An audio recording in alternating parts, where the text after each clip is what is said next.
Well, I don't know if you've seen the news. No. I always I need to stop doing this. I need to stop the springing stuff on you, including like first sentences.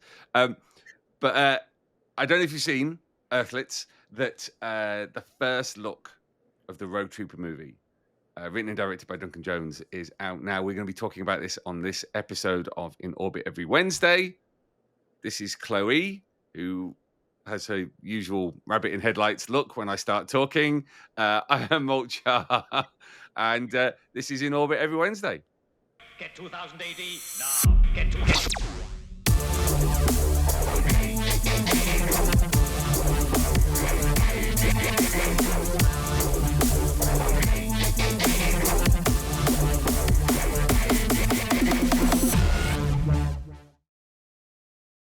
Borag Thung Earthlets, welcome to In Orbit Every Wednesday. I am your host, Molch-R. This is your host, KLO-E. And on this episode, well, if you've not seen the news already, then allow me to blow your minds. The first look of the Rogue Trooper movie was announced yesterday with 4 fantastic images from the production.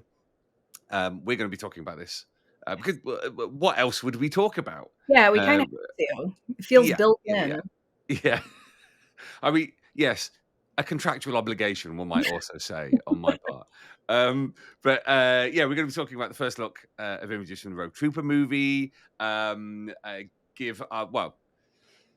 going to see them for the first time in kind of one of those internet kind of live reaction. One of those unboxing videos, but it's an unboxing. It's an unboxing. It's a digital unboxing. Digital inboxing? Uninboxing. Anyway. Unboxing Helena. So if you've not seen the news, the Rogue Trooper movie is coming and it is in production, and the first 4 images have been released. It's written and directed by Duncan Jones, who's the guy behind Moon, Source Code. The Warcraft film, and this, and I am reading this off the screen now just to make sure I get it right. The first of the new images shows breakout talent Aneurin Barnard, who is in Dunkirk, amongst a whole bunch of other things, as Rogue Trooper, alongside Jermaine Clement, who, if you don't know who Jermaine Clement is, always a good time. God help you. And also, and if you don't know who this is, then you've been living with your head in a hole in the ground for the past sort of 10 years. Matt Berry. And we'll come on to talking about who they're playing in a minute. But also, there's an image of what's got a hulking war machine and a couple of Souther troops wandering around New Earth. So these are the first images from this production, and it's very exciting. Duncan Jones is going to be at San Diego Comic-Con. He's going to have an exclusive signing at the 2000 AD booth, which is booth number 2121, if you're lucky enough to be at San Diego, where he's going to be signing an exclusive print available only from the show. Well, I mean, let's crack on. Let's get this underway. Yes. KLO-E, yes, can you crack open the first digital box and have a look at this image of Rogue Trooper, played by Aneurin Barnard? Oh, wow. I mean, they got the blue. They got the blue. He's a blue boy. It's our blue boy. Like, that's actually really cool. Yeah, now hold on. We kind of like very, very, very briefly before starting this episode. It's all motion capture, right? Yeah. Okay, so it's. I'm sorry. What is the actor's name again? He like. I'm probably mispronouncing his first name in the most. I'm saying it in the most English way possible. I say Aneurin. Okay. But that's probably wrong. I will state that straight out of the gate. You're trying your best. Yeah. Like, so this is like they just connected all the little dots to him and everything. And no, it's like because I went to see the filming that took place at the Rebellion Studios in. That's right. You got to actually see it. Yeah. Mm. And it looks like a torture device. It's I'm trying to think what film it reminds me of. Um, it's kind of like if you've seen Clockwork Orange, Yeah. the uh with where they've got the scene where Alex is strapped into the head thing and they pull his Yeah. eyes open so he can watch all those disturbing images. It kind of looks like that, and it's kind of like this, and it scans the face, and it's every fold and twitch and expression and mouth movement and everything, and then they translate it and put it into the machine. Technology. So say again. Technology is amazing. It Like, truly is. but I mean, it looks really cool. I mean, mind you, I'm not seeing it moving. This is a still image that they've released, obviously. But like that looks really spot on. I'm excited for Mm. people to see this because like the actor clearly has the look, and especially when you get the blue effect on the skin and everything. It's like, oh yeah, no, that's it. Well done. Yeah, it's this one weird thing about Road Trooper is, yes, he's blue, but so much of the comics, like all the classic stuff, unless you saw any color, if it was a random page that was colored, Mhm. or if there was a cover, you wouldn't necessarily know that he was blue because in black and white comics he was just Mhm. it wasn't colored in, it was just white. Yeah. Um, but it's kind of one of those bones of contention. It's always the story I tell about a previous attempt to make a road trooper movie, where and this was told to me by people who were there at the time. The movie star that was signed on to play him, his people came back at like the last minute, like the pen was hovering over the dotted line. We were all ready to sign, and they went, "Does he have to be blue?" And Rebellion went, "Kinda, yeah, Kinda, yeah. kinda." Um, and Well, were and they they like, came. "Oh, we're feeling green, actually. We're Yeah. We're heading towards kind of a reddish yellow, maybe yeah." like a taupe or something. Um, and they came back and they went, "Well, could his veins just be blue?" To which the response was, "Veins are blue."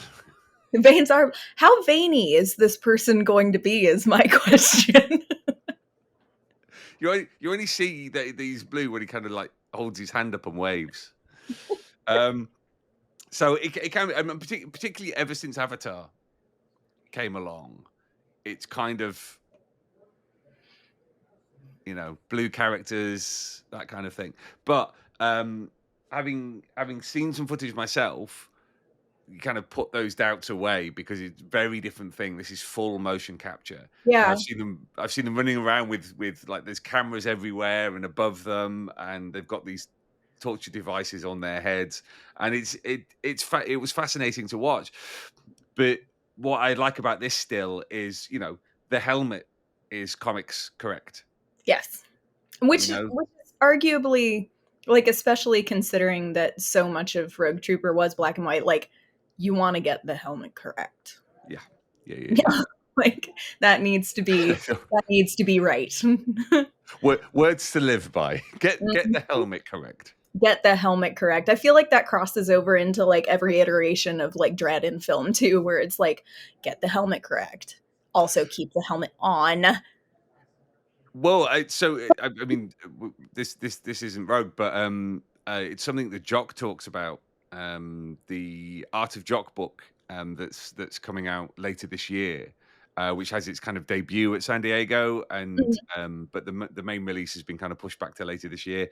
Um, he talks about going into it was the production company, Alice Garland's production company was called DNA, and he went in and they had all stuff all over the walls, kind of designs for the helmet. And he went, "That's the thing you've got to get right because that's Yeah. the defining feature." Um, There are certain it- elements that are iconic, yeah, and they're iconic for a reason. yeah, yeah. Unfortunately, in real life, you begin to realize that actually a lot of the things that make perfect sense in comics don't work in real life, and it was a real struggle to get the helmet for Dread right. But because this is a computer animated film, Mhm. you can make those compromises.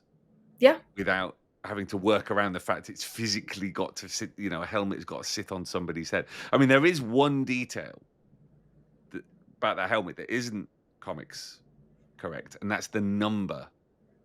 So you'll see it says helmet, it says 17. Yeah. And that's all I can say about that.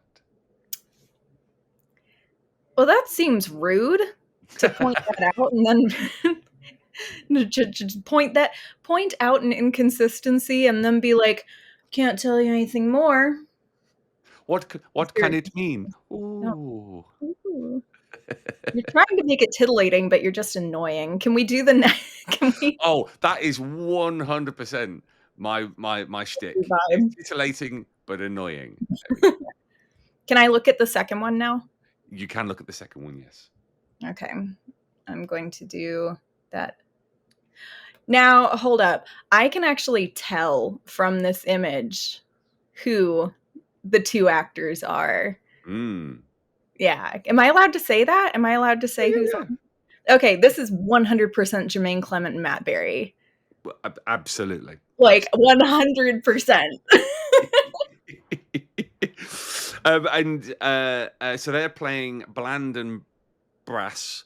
Yes. And I will get that wrong multiple times over the course of this half hour. Who, as anyone will know from reading the comics, they're scavengers. Basically, they sell to both sides. They're very interested in Rogue Trooper in the comics because he's unique and therefore valuable. In the background, you've got Rogue looking with his back to us, looking at an absolutely what is clearly a fantastic portrait of Bland and Brass in a massive gold frame. Now, again, so we haven't got them loaded up here, but the photos of Jermaine Clement and Matt Berry in this headgear, it's absolutely it's like in The Shining, a second Kubrick film reference in this episode, which is slightly worrying. But in the bit in The Shining when he smashes the door down and he sticks his head through and goes to hear Johnny. It's kind of like that. It's that kind of framing. Where it's just the edges of their faces and kind of very ridiculous. But this is quite a funny scene, if I'm honest with you. Oh, I can imagine. I keep thinking how exciting it'll be to have the two of them in the film in particular, because they're both just incredible actors. They're really well versed and kind of all over the place, but they're also both comedy geniuses. Like the comedy timing. So, and especially if they're in this Clockwork Orange torture headgear, and so every little movement is being tracked. Like half of the comedic genius of both of them in any role that they've played is that they act so much with their face. So I can only imagine what kind of good is going to come from that. Oh, and what's nice is that although a lot of this, all of this was done digitally, as far as I'm aware, all the performances were done together. Oh, okay. They were actually physically in the same space. So they're all in the same space, and yeah. That's because then that's proper acting, Well, yeah, you're bouncing off of the other person's energy in the room, and it becomes more of an actual conversation than acting to a floating tennis ball or whatever. Yeah, absolutely. But yeah, it's. I was never expecting Bland and Brass to be characters that would be in the Rogue Trooper film. Surprise! It's a deep cut. I mean, what's the story there in Fort Neuro? And it kind of makes sense, and ultimately, there is a hefty dollop of comedy in the film, which is definitely going to be an interesting element. I hate that I keep using interesting. God, I have to stop. I have to stop doing that. But it kind of is. I don't really think of a comedy good time when I think of Rogue Trooper. So like having that element in there is going to be a switch up that like hopefully works really well. I mean, that's kind of a good point. The original strip, for all the fact that it's a war strip. Mm-hmm. It initially starts off as a sci-fi World War II. Yes. And then when you get the reboot by Dave Gibbons and Will Simpson, which was War Machine, it Mm-hmm. becomes a Vietnam Yeah. analogy. But in that early run, it does try to do the same kind of thing as Dread manages to do, which is tries to tell different stories. So you kind of get a horror story. Mm-hmm. There's a lot of comedy. Oh, and There's early strips, yeah. Yeah, and even like the disco episode. Yeah. And if you're listening to this and you don't know what I'm talking about, you absolutely need to read the Rogue Trooper Complete Collection books, because when it gets when it's probably I think that's probably if not the what the fuck moment in 2000 AD history. From a kind of comedy point of view, then it's certainly up there. Where he just gets but encouraged to start disco dancing, and it's the best. Yes. I just okay. So I think let me try to unpack this a little bit more. So because Rogue Trooper is a war comic, but make it sci-fi. Like the comedy elements are so good, especially in those early strips. When they happen, they're great. But I don't associate Rogue Trooper as being necessarily a comedic strip Oh as yeah, a no, line. So yeah. I'm curious to see how they work that in to a film, how much comedy there is, and more importantly, how the fans will react to Mm. the answers to both of those questions. Because I'm very curious to see how they manage to translate, because it sounds like they're taking ultimately the harshness of the Rogue Trooper story and trying to work in all of those different elements throughout the strip. And I'm like, how are you going to fit that into a 90-minute 120-minute movie, and how is it going to parse? So I'm kind of excited to see it unfurl, I guess. We shall see. We shall see. I get to look at the third one now. Third one, yeah, go on. Okay. And this image is going to be the point of contention between Molch-R and I, because as he said, there is an image of two Southers, because we have a little back and forth about the pronunciation of this. So I would actually like to see people phonetically spell out how they pronounce this in the comments. But why wouldn't it be Southers? They're from the South. Southern. You say Southers. Have I just contradicted myself? I have. Southers. No. Yeah. It's because you know that I'm right. No. Um, I refuse to. No, it's Southers. Norths and Southers. Yeah, but you just said, why wouldn't they be called Southers? They're from the South. Nope. Absolutely eat a dick, Mike. How do I turn your microphone off? Mute Chloe. No. What I meant was because they're the Southern Cross Confederacy. Uh-huh. I think so. It's Southern. It's just Southern with the N off the end. So they're Southers. No. Checkmate. No. Check again, mate. Like but but for real, the image itself is really cool. Yeah. It actually looks good. Like it looks good. It looks it looks very wastelandy. The colors in particular are what draw me in. Yeah, you want New Earth to look poisoned, and Yeah. that's got the palette of an oil slick. That image. It's a very Cam Kennedy color palette to me. It's very like oily greens and blues and purples. This is the one that I think people will probably be the most stoked about. Silly enough, because it shows a little bit more of the world, and it does look like properly toxic. So I'm into it. I'm into that. I'm into it. Because it's always just the thing about the Southers and the Norts. From their from the very beginning, the Norts always have their faces covered. Yeah. Whereas the Souther helmets are designed so that you can see a full range of facial expression, and that, that's from a point of view of dehumanizing your enemy and kind of making them another.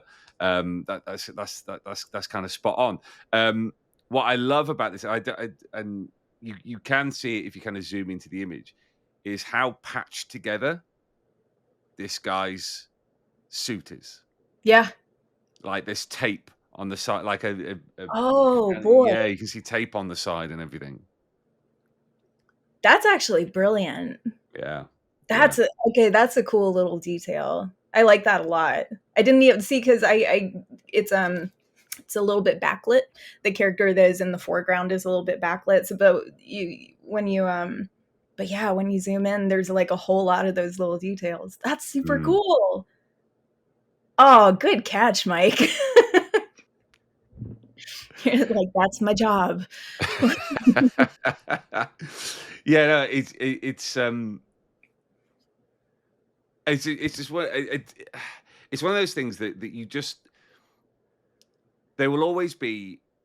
As a 2000 AD fan since I was a kid, I never want to be prescriptive about what other media do with the characters. There's things I want to see. Sure. But I think the 2012 Dredd movie, if there's one lesson to draw from that, it's that there are alternative ways of doing things. Sure. That are part of the compromises you make by making a movie or a TV series. Is that when you're reading a comic, and I kind of went off on one in the conversation about this recently. When you're reading a comic book, you are absorbing multiple layers of narrative. Yep. You're reading the words, you're reading what's in the foreground of the image, you're reading what's in the background of the image. And I can't remember whether it was on this podcast or another one I was on. The most the most mainstream example is Watchmen. Where you've got anything up to 5 layers of narrative in every single panel, and no other medium can do that. Yeah. But it means that when it comes to watching a movie based on a comic book, you have to understand that the movie can't deliver 5 layers of narrative in a scene. That's true. That's something that a lot of people don't take into account with stuff like this too. It's comics is more multifaceted than I think most folks understand. But then again, so are movies. And so it's not that it's one is inherently better than the other. It's just that it's when you have to, it's like when a movie gets turned into a comic, it's you have to retranslate in the way that it works. So I remember all the 1990s film adaptations. It's comic, like I had read the Batman Returns comic book adaptation before I'd seen the film, and the timing of it is in the comic is really weird. Yeah, like moments that are huge in the film don't land on the page because they're not earned in the same way, and you've got the pressure of space and everything. But I would say that comics are better. But I mean, tension builds differently in comics than it does in movies too, and you also don't get a sound element. There's no audio element, even though you can get lots of like onomatopoeia on the page. You can get lots of sound expressed. It's not an actual audio input.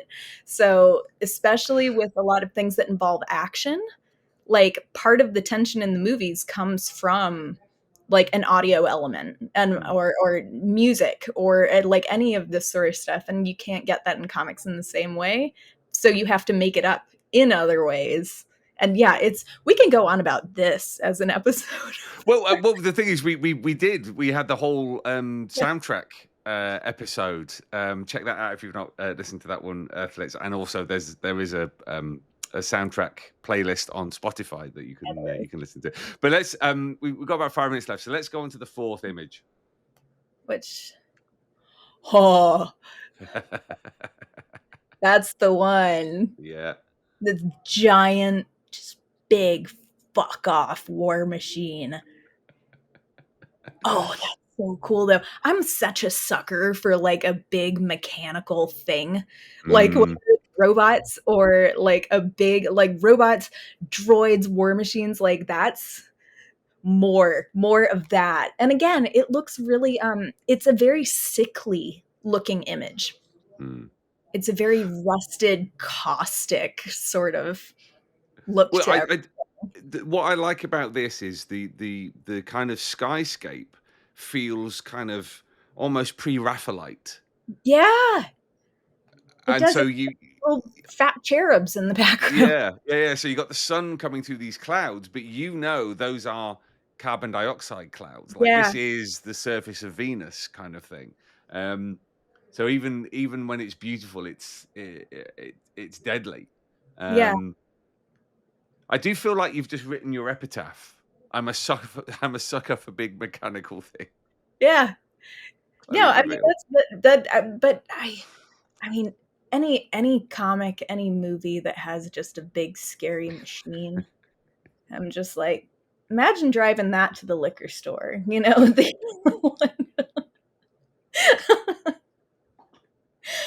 Like, yeah, this is really cool. Like, this is a good collection of images. I think as far as like the little like teaser releases that studios put out, these were the right ones to be put out for Rogue. Like this gives you kind of an all over taste of what to expect here. And it's because it's kind of a confusing little mishmash of things that should not work together, but I expect that they will. I'm really excited to see kind of see how that goes. Yeah, I mean, we kind of wait. You what? I'm here for all the backgrounds. More like those are so good. They all look so painted.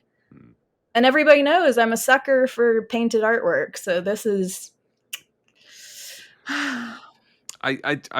you're a sucker for a lot of things. I am a sucker for a lot of things. So many. That's my epitaph. I was a fucking sucker for 2 just Chloe Maville, sucker. There you go. Can't be misinterpreted at all, that one. So we haven't got a release date for this yet, but the Rogue Trooper movie, and I'm reading from the press release here, features an ensemble cast that also includes Hayley Atwell, Jack Loudon, who's in Slow Horses, who's River in Slow Horses, very good, very fun. Daryl McCormick, Reese Shearsmith, Diane Morgan, who out of left field, Philomena Kunk, Alice Lowe, Asa Butterfield, who was in Sex Education, and Sean Bean. Dude, Sean Bean, who's inevitably going to have to die within the first 5 minutes. Yeah, poor Sean Bean. But yeah, just on the whole kind of mocap thing. So cutting edge head mounted camera technology and expertise of the people who were behind Indiana Jones and the Great Circle. Okay. If you've seen that one, yeah. And it's all been processed and applied within Unreal Engine 5. I don't know what that means, man. It's It's a exciting, games. though. It's a games engine. Okay. There you go. So yeah, written and directed by Duncan Jones, looking forward to Yeah, revealing more everybody stuff. go take a peek at these because it's like let's hear your opinions of what we're going to be looking at with this movie in the comments. Oh boy, inviting trouble. Just a big wheel with the words floodgates at the top of it. It's gonna turn that wheel. Perfect. Oh man, right. Incredibly, we're going to keep it to half an hour this week. My God. Yeah, we're so back. Don't call it a comeback. All right. So, okay, we're going to successfully end at half an hour, but yeah, amazing. But yes, we'll be back in 7 days' time. Let's for more from the Galaxy's Greatest Comic. Do go along and check out on the website for Empire, the films magazine. This first look, but I'm sure it will be everywhere by the time you listen to this. If you want updates on stuff like this, then sign up to the 2000 AD newsletter. 2000ad.com/newsletter, and it gets beamed into your inbox every single week. Subscribe to 2000 AD in print and on your tablet or digital device. We'll see you next week. Earthlets, I've been Molch-R.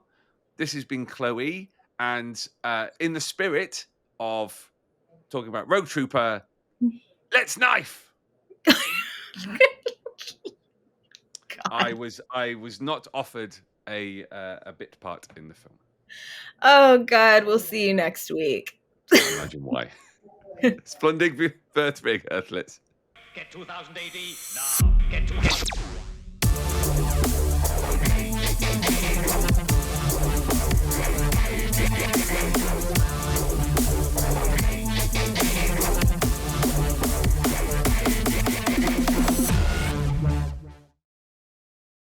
Well, thanks for joining us on In Orbit every Wednesday, Earthlets. Make sure you like and subscribe and go along to 2000 AD, where you'll be able to subscribe to 2000 AD and the Judge Dredd magazine. Sign up to our newsletter and you'll get hundreds of pages of free comics to download. And download the app for your Apple and Android devices. Now, don't forget, Earthlets, this is the 2000 AD universe.